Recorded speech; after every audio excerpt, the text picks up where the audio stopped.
그 다음에 이제 사채인데, 사채가 좀 어려워 초반에. 왜냐면 그 중급회계 내용이 아직 체화가 안 돼 있기 때문에 그 사채 회계 처리가 정확히 어떤 걸 의미하는 건지 아직 직관이 좀 부족해서 그런 건데, 일단 돈을 빌려줬다고 생각해보죠. 현금 1,000원을 빌려줬다 그러면은 모회사는 금융자산이고 자회사는 금융부채. 이때 이자를 10% 지급한다. 이자 비용이 100이니까 현금 100을 이렇게 모회사한테 이전해주면서 자회사는 이자 비용, 모회사는 이자 수익 이렇게 인식하고, 걔가 다 당기순이익에 이렇게 반영이 돼 있지. IFRS는 이 거래도 내부 거래로 보고 내부 거래 손익은 제거한다고 했기 때문에 그냥 거기 나와 있는 말 그대로 내부 거래 손익을 제거해서 표시하지 않는 방법을 현재 쓰고 있다. 자, 근데 이자 수익, 이자 비용 할 때 헷갈리는 게, 처음에 나도 이런 생각을 했었는데, 왜냐면 내부 거래를 부인한다는 개념이 머릿속에 있었어. 그러니까 아니, 이 이자 수익 100은 모회사에서 발생한 거니까 이렇게 하고, 이자 비용 100은 자회사에서 반영한 거니까 이렇게 해가지고 손익을 조정을 해줘야 될 거 아니냐, 그렇게 이해하면 안 되고, 자, 이 현금 100 이거 실제 소유권이 있는 거고, 이 마이너스 100 실제 소유권이 뜯긴 거, 처분손익이랑 연동해서 생각해보면 최초의 처분손익 100을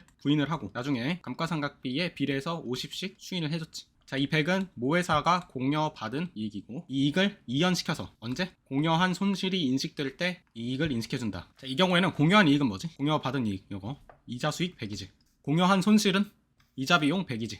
자, 아까는 공여한 이익 100이 처분손익이었고, 그게 자산의 감가상각을 통해서 공여한 손실이 기간에 걸쳐서 인식이 됐기 때문에 공여받은 이익도 기간에 걸쳐서 인식한다, 이런 개념이었어. 근데 이 경우에는 공여한 손실을 단기에 인식하지. 그러니까 공여받은 이익도 단기에 인식해야 돼, 수익비용이 대응된다는 측면에서. 자, 그런 면에서 만약에 오케이, 이자 수익 모회사에서 조정한다 꼭 가정을 하면, 모회사에서 100을 조정을 했는데 자회사에서 이 공여한 손실인 이자 비용을 인식했으니까 바로 추인이 돼야 되고, 반대로 자회사에서 조정한다고 해도 이자 비용 부인하지만 모회사 쪽에서 100 이자 수익을 인식했기 때문에 단기에 추인이 되기 때문에 조정표에 쓰이는 숫자는 어느 쪽을 따르더라도 0이야. 오케이, 그런 면에서 이자 수익과 이자 비용은 아까 매출과 매출원가 조정했던 것처럼 손익에서만 조정을 해주고, 모회사나 자회사가 특별히 그 조정되는 손익을 부담하는 것은 아니다. 여기 들어가는 숫자가 하나도 없다는 거, 손익계정 과목상으로만 조정해주면 돼요. 그래서 이거는 액면이자가 있으면은 그냥 손익계산서에만 반영해주면 돼, 문제 풀 때. 이자 수익 100은 자회사의 이자 비용을 대가로 한다. 자회사는 단기에 이자 비용 인식했고, 따라서 액면이자 수익은 단기에 실현되는 이라고 썼는데, 이거는 그 책들에 실현된다 이런 말이 써있긴 한데, 실현된다는 표현은 내가 보기에 조금 오도되는 표현이 있고, 정확히는 이제 실현되는 것으로 보고해야 하는 손익이지. 그래서 손익계산서에서만 상계하면 된다. 자, 근데 이렇게 손익계산서에 상계하는 것까지 됐는데, 지금 연결조정표에 쓰이지 않는 게 하나 더 있어. 뭐냐면 요거 금융부채랑 금융자산이 상계되는 것도 표시가 안 되지. 굳이 좀 분석을 해보자면, 지금 연결 기준으로 차이나는 순자산이 0이지. 왜냐면 여기도 금융부채 금융자산이 0이고 여기도 이거 두 개 상계하면은 0이기 때문에 양쪽에 순자산의 차이가 없어. 따라서 자본의 차이가 없고, 자본의 차이가 없다는 거는 손익의 차이가 없다는 거고, 그래서 조정되는 이익의 차이가 없다는 거. 여기는 순자산 차이로 인해 발생한 손익들을 쓰는 것이기 때문에 순자산 차이가 없고 손익 차이도 없으면 여기에 표시가 되지 않아. 그래서 금융자산과 금융부채에 상계하는 것도 여기에 표시되지 않는다. 이것도 일일이 해줘야 된다, 문제에서 물으면. 이번에는 이제 좀 문제를 바꿔서, 액면가 1,000원의 사채고 상환기간, 자녀 상환기간이 4년이다. 액면이자는 100이고 이 사채를 취득한 거 모회사든 자회사든 A씨금융자산으로 한다. 그리고 사할차는 원래 유효이자율법 쓰지만 이 경우에는 정액법 쓴다. 자회사가 지금 상황에서 이미 발행해 놓은 사채가 있었다. 그리고 액면가가 1,000인데 현재 장부가가 800이다. 그러면은 지금 금융부채 800으로 기록돼 있고, 연결실체 전체 입장에서도 일단 부채 있는 거지. 근데 이 부채가 시장에서 돌아다니는데 이거를 모회사가 900을 주고 취득을 했다. 그러면은 이렇게 표시가 되겠지. 자, 근데 연결실체 입장에서는 800짜리 금융부채를 현금 900을 주고 상환한 거지. 이만큼을 현금이랑 부채에 상환하면서 이 대차 차액을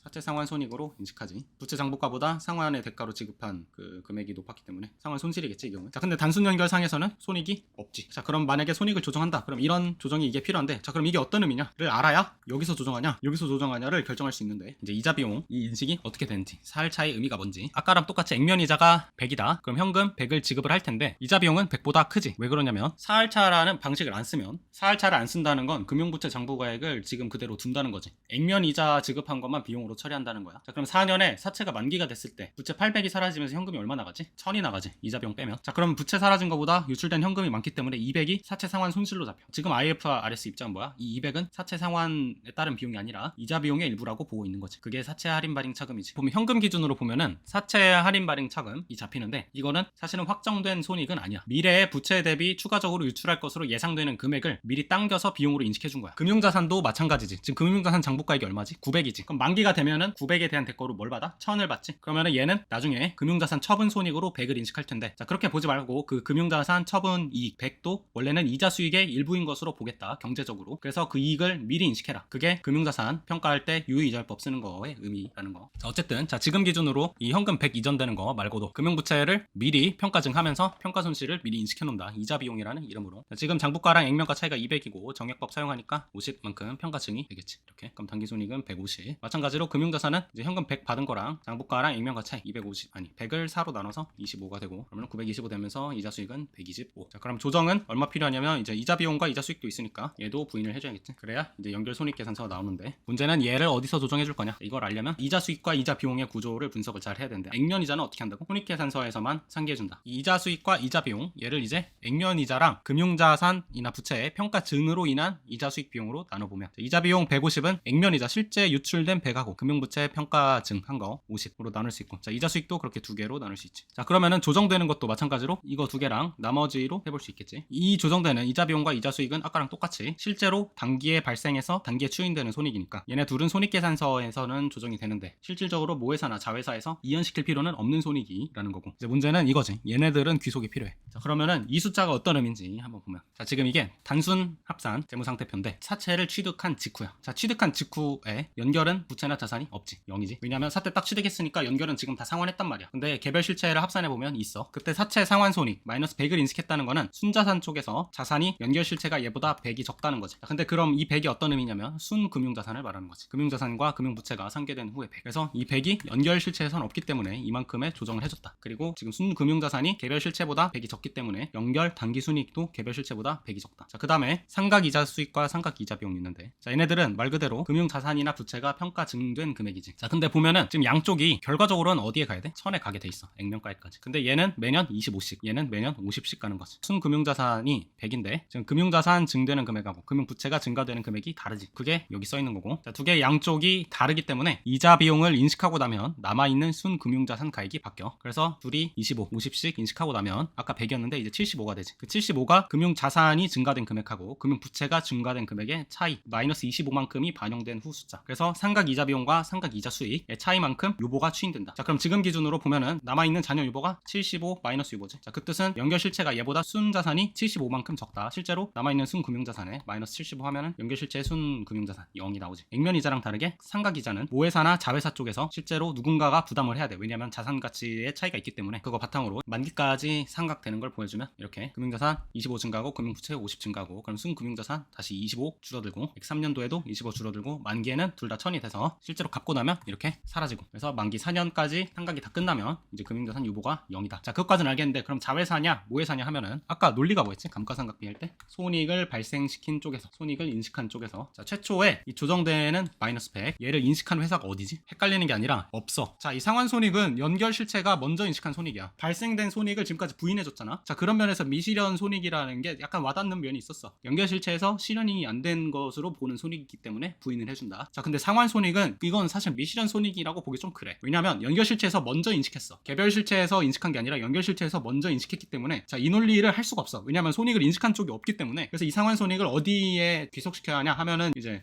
좀 갈 길을 잊어. 자 그러면 대체적인 방안 뭐였지? 자산을 보유한 쪽에서 하자. 자, 지금 자산 보유한 쪽이 어디야? 양쪽 다 자산과 부채를 같이 갖고 있어. 그래서 이거는 조금 애매해. 어디서 조정해야 되냐 하면은, 지금은 어디서 하고 있냐? 사채를 발행했던 쪽, 상환손익이니까 상환손익을 인식하려면 부채가 있어야 하지 않냐. 자 부채를 보유한 쪽이라고 하면은 그 일관적인 어떤 규칙을 찾을 수 있긴 해. 일관적인 규칙이 뭐냐면 내부거래 발생 전에 자산이나 부채를 보유하고 있던 쪽, 자 유형자산이다 보유하고 있던 쪽에서 처분손익을 인식하니까, 그래서 손익을 인식한 쪽이 아까 뭐해서였지? 유형자산도 그렇고 재고도 마찬가지였고, 사채는 내부거래 발생 전에 부채는 자회사가 가지고 있었지. 하나의 규칙으로 외워보겠다 하면은 해당 내부거래 대상이 되는 자산이나 부채를 보유하고 있던 쪽으로 생각해 볼 수 있긴 한데, 그 내부거래 손익이라는 게 반드시 자산 부채가 서로 이전되거나 해야 발생하는 것은 아니기 때문에 어쩔 수 없어. 외우는 수밖에. 일단 실무에서 그렇게 하고 있다. 지금 현재 상황으로는 자회사 쪽, 자회사가 부채를 보유하고 있었으니까 상환손익은 부채를 보유하고 있는 쪽에서 나와야 된다. 반영해주면 이렇게 100이 맨 처음에 부인되고 순금융자산, 그 다음에 4년 정액법이니까 25. 자 이 금융자산이 뭘로 상각된다고? 순금융자산이 현할차로 상각 상각이 된다 그랬잖아. 그러니까 이 요보는 현할차를 통해 추인이 되는 거야. 근데 이 현할차가 정액법이니까 얘를 이제 4년으로 나누면 그래서 25만큼이 추인이 되는데, 이제 문제는 유효이자율법이면은 얘를 4로 나누면 못 구하겠지 당연히. 근데 의외로 단순해. 지금까지는 이 단순 합산에서 조정을 더해서 연결 손익을 찾는 논리였지. 그지? 그 뜻은 이 연결 손익을 찾기가 더 까다롭다는 뜻이었어. 그래서 이렇게 요보의 개념을 통해서 그 직관적으로 찾아보자라는 게 연결 조정표의 취지인데, 여기선 좀 상황이 역전이 돼서 연결 실체에서 인식하게 될 이자 비용과 이자 수익이 더 알기 쉬워. 둘 다 0이지. 그럼 조정되는 금액을 여기서 인식한 이자 비용과 이자 수익의 순액으로 구하면 돼. 이 경우에는 이자 비용이 마이너스 150이었고 개별 실체에서, 그 다음에 개별 실체에서 인식한 이자 수익이 125였지. 그러면은 개별 실체에서 단순 합산으로 마이너스 25의 손익을 인식을 했지. 얘가 조정이 돼서 0이 돼야 되니까, 그러면 여거의 부호만 반대로 해가지고 25를 찾아주면 돼. 그래서 문제 나오면은 금융자산 취득자 쪽에서는 그 취득가를 줄 거고, 기존의 발행자 입장에서는 발행 당시 장부가를 주겠지. 그럼 여기에 R 유효이자를 곱하고 여기도 유효이자를 곱해가지고 취득자 쪽에서 이자 수익 계산해. 그 다음에 발행자 쪽에서 이자 비용 계산해. 이거 빼면 뭐 순액이 이렇게 나온단 말이야. 뭐 95196 이런 숫자다. 그러면은 개별 실체에서 순액으로 95196만큼 수익 인식한 거니까, 그러면 그냥 여기서 반대로 955196 이렇게 빼주면 돼. 부호만 바꿔서. 그래서 지금까지랑은 좀 논리가 주객이 전도됐다. 그래서 여기까지가 이제 사채고.